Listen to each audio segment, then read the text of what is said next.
চিহ্নিত চাঁদাবাজ নাসির রং কর্তৃক বেশ কিছুদিন যাবৎ বিএনপির সিনিয়র নেতৃবৃন্দের নামে অশালীন এবং কুরুচিপূর্ণ বক্তব্যের প্রতিবাদে আজকের এই বিক্ষোভ সমাবেশে উপস্থিত নেতৃবৃন্দ সকলকে জানাই আমার ব্যক্তিগত পক্ষ থেকে রক্তিম শুভেচ্ছা অভিনন্দন। আজকের এই তাৎক্ষণিক বিক্ষোভ সমাবেশে আপনারা যারা উপস্থিত হয়েছেন আপনাদেরকে ধন্যবাদ জানাই, কৃতজ্ঞতা প্রকাশ করছি।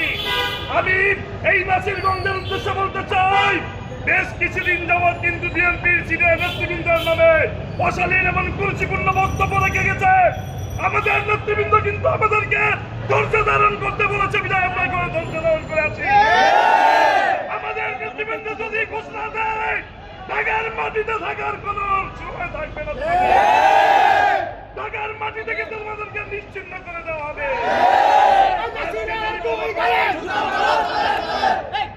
আজকে যদি বাবর ভাই ইশারা করতেন তোমরা নেত্রকোনা থেকে ফিরে আসতে পারতে না। অনেক ধরনের ষড়যন্ত্র করছো, চক্রান্ত করছো, রয়ের টাকা দিয়ে আজকে এই দেশে নির্বাচন বানচালের নামে ষড়যন্ত্র করা হচ্ছে। কারণ এই নাসিরগঞ্জ জানে ঢাকা শহর কেন, ঢাকা বাংলাদেশের যে কোনো প্রান্তে একটি ইউনিয়ন পরিষদের নির্বাচন করে তারা জয়ী হতে পারবে না, তাদের জামানত বাজেয়াপ্ত হয়ে যাবে। এই জন্য নাসিরগঞ্জ আজকে ক্ষমতার স্বাদ নিয়ে কুচ্ছিষ্টভাবে নাসিররা চাঁদাবাজরা আজকে বিএনপি নেতাকর্মীদের নামে, বিএনপির সিনিয়র নেতাকর্মীদের নামে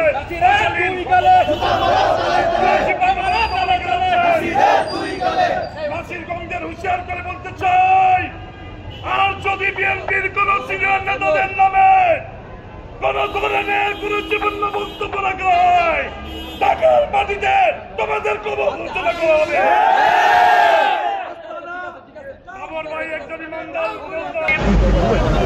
আজকে আপনারা জানেন আমরা হঠাৎ করে এইখানে এত ছাত্র জনতা কেন উপস্থিত হয়েছি।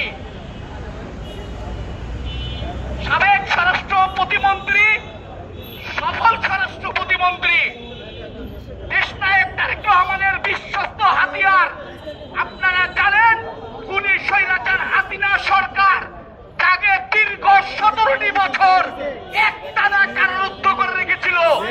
তার 3টি মামলায় ফাঁসি ছিল, 3টি মামলায় তাকে অবৈধভাবে যাবজ্জীবন কারাদণ্ডে দণ্ডিত করেছিল। আমি ইয়াকুব সরকার তার স্নেহভাজন ছোট ভাই তার সাথে পাশাপাশি রুমে প্রায় 6 মাস একটানা কারাবরণ করেছি। সারাদিন বাবর ভাই আমাকে সাথে নিয়ে ঘুরতেন, আমি দেখেছি তিনি অত্যন্ত পরহেজগার লোক ছিলেন। সারাদিন রুমের মধ্যে কোরআন এবং হাদিসের চর্চা করতেন, আমি তার বাস্তব সাক্ষী। বাবর ভাই ধর্মপরায়ণ নেতা ছিলেন।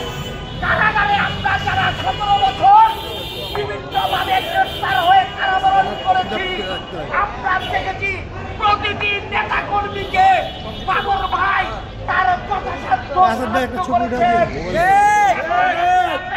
নামে একজন তথাকথিত কিংস পার্টির চাঁদাবাজ সন্ত্রাসী তারবি নাসির নামে যিনি খ্যাত, তিনি বাবর ভাইয়ের নিজ জেলায় নিজ গ্রামে গিয়ে বাবর ভাইয়ের নামে অপমানজনক বক্তব্য রেখেছেন। আমরা তার তীব্র নিন্দা জানাই।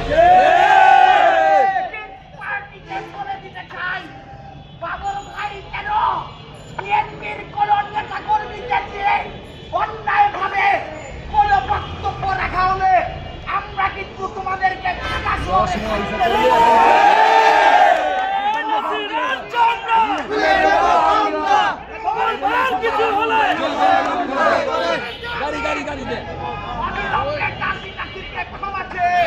বাবর ভাই নামে যে বক্তব্য রেখেছেন তার প্রত্যাহার করার জন্য আহ্বান জানিয়ে আমার বক্তব্য শেষ করছি। আল্লাহ হাফেজ। বাংলাদেশ জিন্দাবাদ। দেশনায়ক তারেক রহমান জিন্দাবাদ। জিন্দাবাদ বংশাল খানা বিএনপি জিন্দাবাদ।